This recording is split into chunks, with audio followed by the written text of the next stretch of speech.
Nós estamos numa loja que conserta celulares. Ainda bem que existem essas lojas, elas funcionam muito bem para pessoas desastradas, né, como eu, que geralmente acaba derrubando o celular e quebrando alguma coisa, principalmente a tela do celular. Ao lado estão dois adolescentes. Um deles tem um iPhone, desses de última geração, na mão. O outro adolescente, amigo, está ali do lado. O senhor da loja, um libanês, atende, pergunta o que é que aconteceu com o celular e ele diz que o celular molhou e parte da tela está manchada.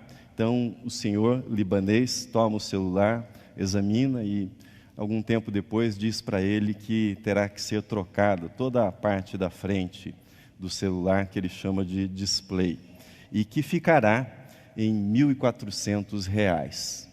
O menino fica bem chateado,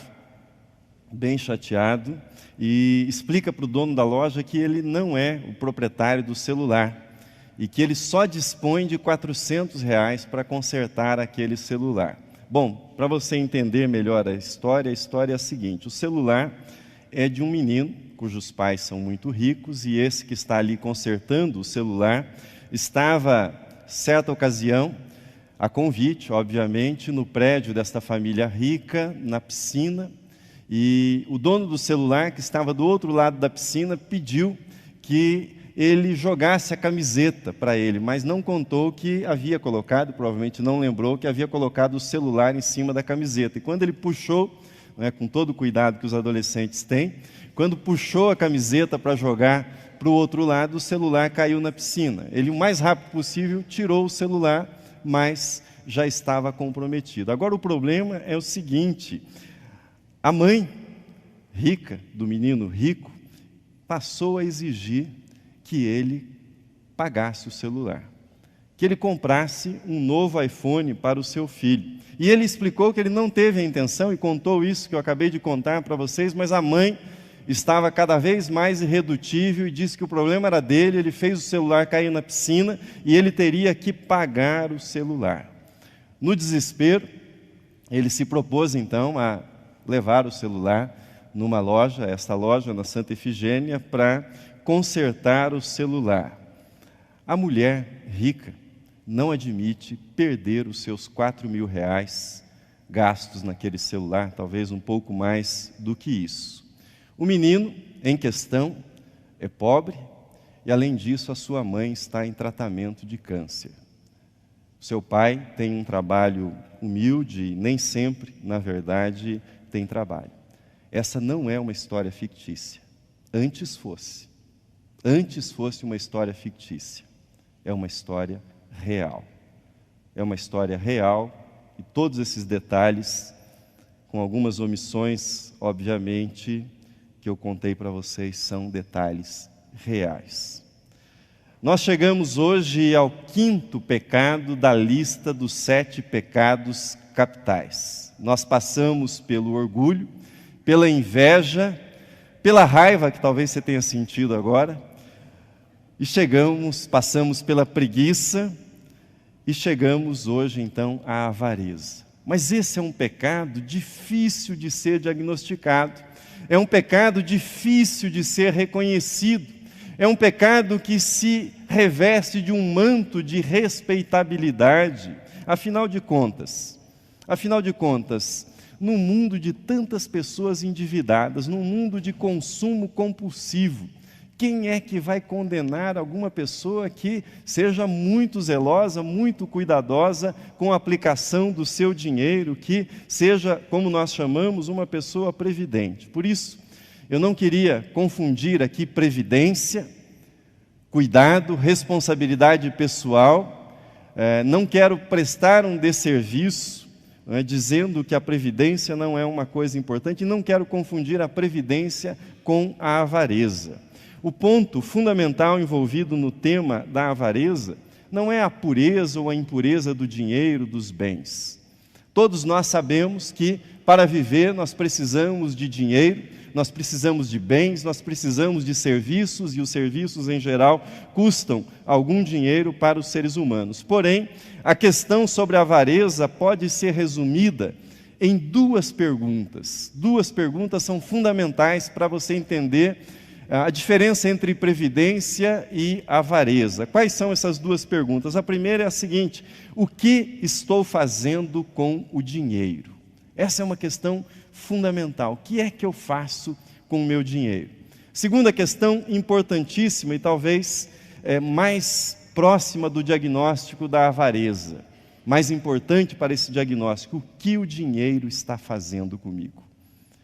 O que o dinheiro está fazendo comigo, ou a falta de dinheiro está fazendo comigo. A Bíblia fala pelo menos 30 vezes mais sobre dinheiro do que sobre sexo. Jesus falou mais, mas muito mais sobre dinheiro do que sobre o céu e o inferno. Qual a razão disso?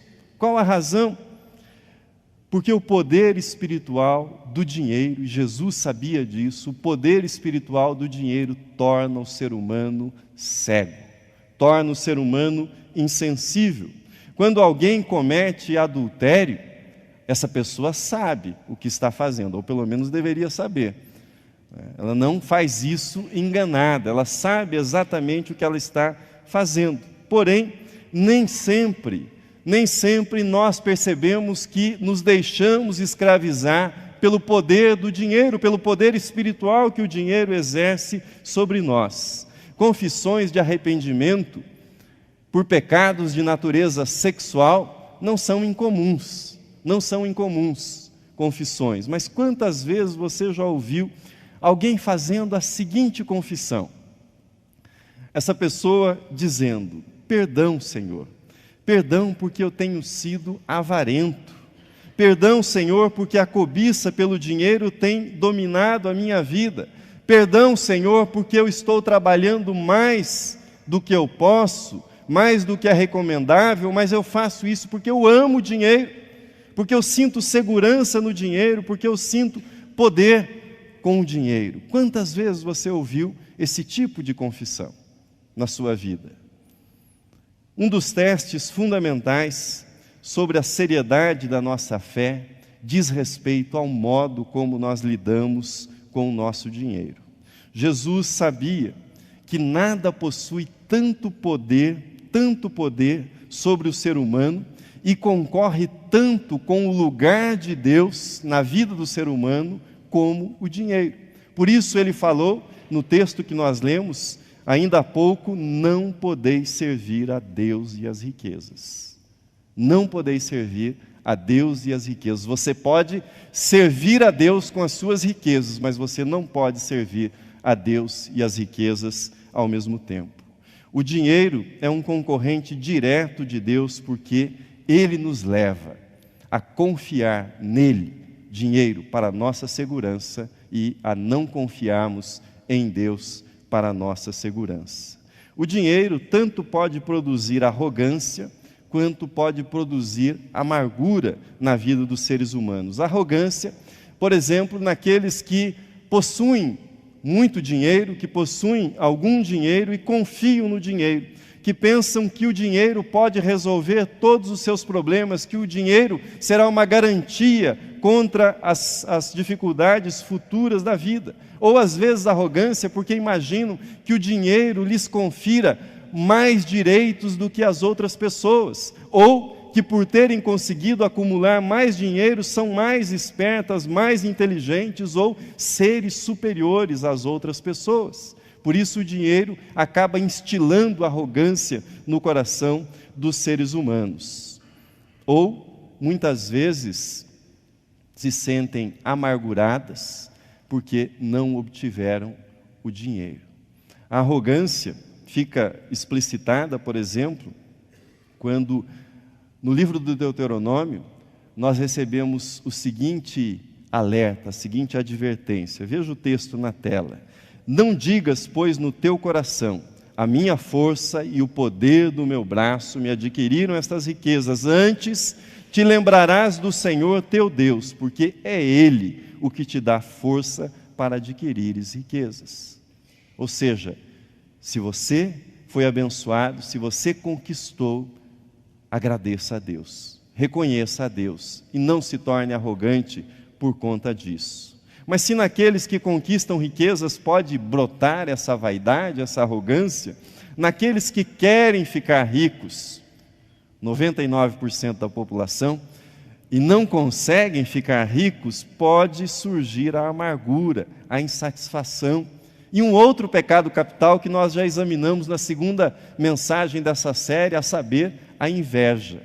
Nós examinamos Asaf, veja os versículos 2 e 3 do Salmo 73, Asaf confessando: quanto a mim, porém, quase me resvalaram os pés, pouco faltou para que se desviassem os meus passos, pois eu invejava os arrogantes ao ver a prosperidade dos perversos. O problema é que o dinheiro, quando é cultuado, ele não danifica só a vida de quem o possui, ele danifica a vida de quem não possui também e fica querendo possuí-lo, fica querendo confiar no dinheiro e fica nessa amargura tão bem relatada na experiência de Asaf. Para aqueles que sofrem, que estão amargurados, que imaginam que o dinheiro resolveria os seus problemas, é preciso lembrar o que diz Provérbios: a boa reputação vale mais do que grandes riquezas. Desfrutar de boa estima vale mais que prata e ouro. Nós vivemos numa sociedade que nem sempre recompensa as pessoas financeiramente pela atividade que elas desenvolvem. Se fosse justo, se fosse coerente, os professores seriam as pessoas mais ricas na nossa sociedade, são as pessoas mais importantes. Não há nenhum profissional que chegue à sua profissão sem passar, desde o jardim da infância, pelos bancos da escola.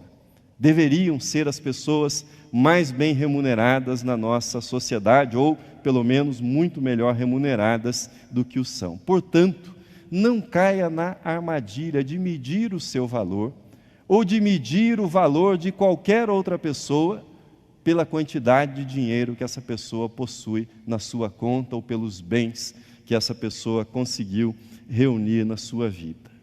Como nós estamos falando sobre avareza, sobre dinheiro, é inevitável ter que lidar com essa pergunta. Que pergunta? Que muitos cristãos fazem: quanto dinheiro um cristão pode ganhar?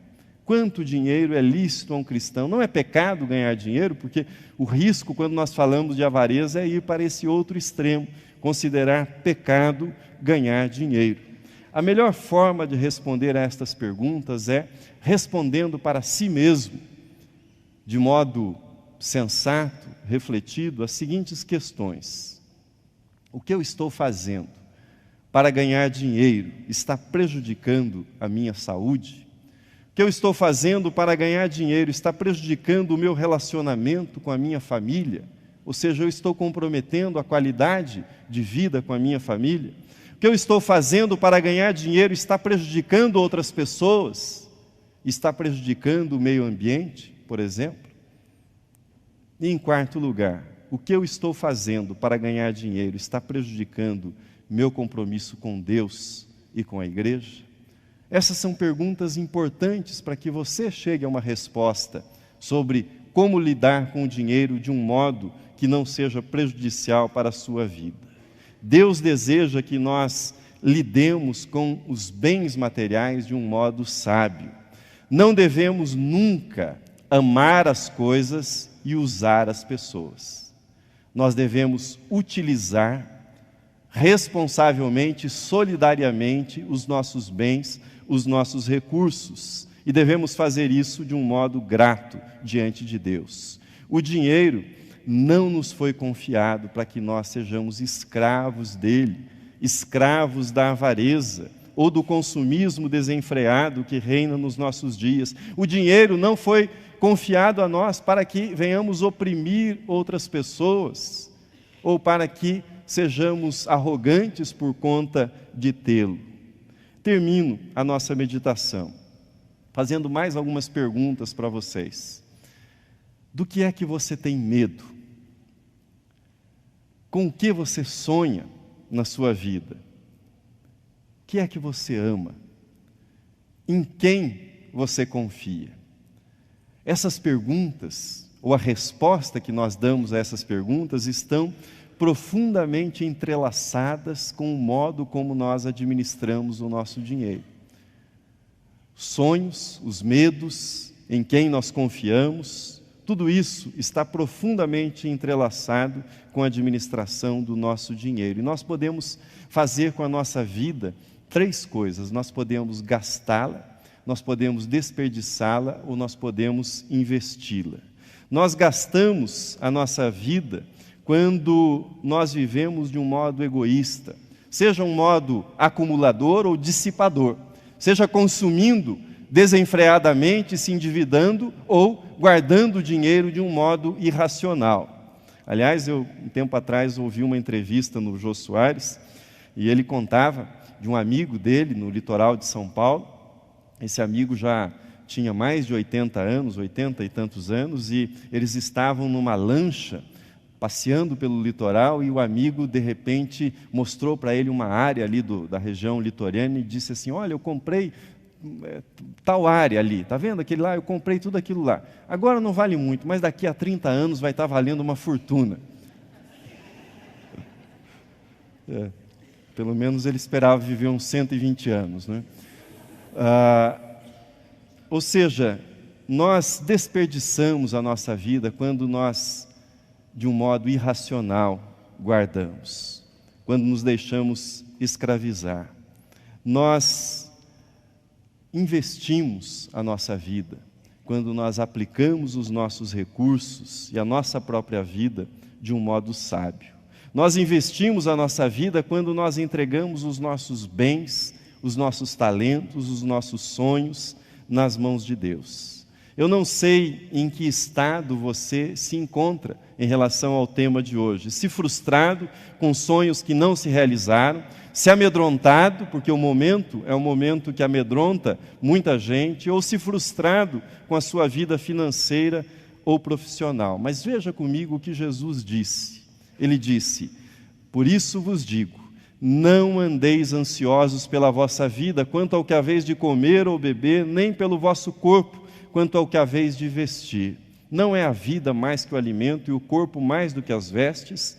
Vosso Pai Celeste sabe que necessitais de todas elas. Ou seja, Deus sabe do que nós necessitamos para o sustento da nossa vida material. Aproxime-se de Deus e Deus o acolherá nos seus braços. Venha com as suas dores, com as suas frustrações, entregue os seus medos, entregue as suas preocupações e entregue-se nas mãos de Deus. Confie nos cuidados de Deus, entregue a si mesmo, a sua vida nas mãos de Deus, pois não há lugar mais seguro para estar do que nas mãos de Deus. Deus o abençoe, Deus derrame sobre a sua vida sabedoria para administrar aquilo que Ele confiou às suas mãos. Amém.